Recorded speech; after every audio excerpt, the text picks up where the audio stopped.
അടുതല പാലത്തിനു സമീപം കുന്നുകൾ ഇടിച്ചു നിരത്തി നാടിനും ജനങ്ങൾക്കും വൻ ഭീഷണിയാകുന്നു മണ്ണ് മാഫിയ. അടുതല പാലത്തിനു സമീപം ആറിന്റെ തീരത്തുള്ള വലിയൊരു കുന്ന് ഹൈവേ വികസനത്തിന്റെ പേരിൽ ഇടിച്ചു നിരത്തുന്ന കാഴ്ചയാണിത്. ഈ മണ്ണെടുക്കുന്നതിനു ചുറ്റുമായി താമസിക്കുന്ന 10ലധികം വീടുകൾ അപകട ഭീഷണിയിലാണ്.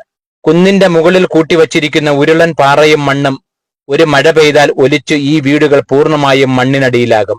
അടുതലയിൽ നിന്നും പയ്യക്കോട് പോകുന്ന റോഡ് ഉൾപ്പെടെ ഏതു സമയവും ആറ്റിലേക്ക് നിലം പൊത്തുന്ന അവസ്ഥയിലാണ്. കല്ലുവാതുക്കൽ, വെള്ളിനല്ലൂർ, പുയ്യപ്പള്ളി തുടങ്ങിയ വില്ലേജുകളിലേക്കുള്ള കുടിവെള്ളം പമ്പ് ചെയ്യുന്നതിനായി പുതിയതായി പണികഴിപ്പിച്ച പമ്പ് ഹൌസ് ഇവിടെയാണ് സ്ഥിതി ചെയ്യുന്നത്. ഈ കുന്നുകൾ ഇടിച്ച് നാമാവിശേഷമാക്കിയാൽ ഇവിടെയുള്ള ഗ്രാമങ്ങൾ വേനൽക്കാലത്ത് ഒരു തുള്ളി ജലമില്ലാതെ വറ്റി വരളുമെന്നുള്ളതിൽ യാതൊരു സംശയവുമില്ല. ഈ പ്രദേശത്ത് വയനാട് ഉണ്ടായതുപോലെയുള്ള പ്രകൃതി ദുരന്തങ്ങൾ ഉണ്ടാകുമോ എന്നുള്ള ഭീതിയിലാണ് നാട്ടുകാർ.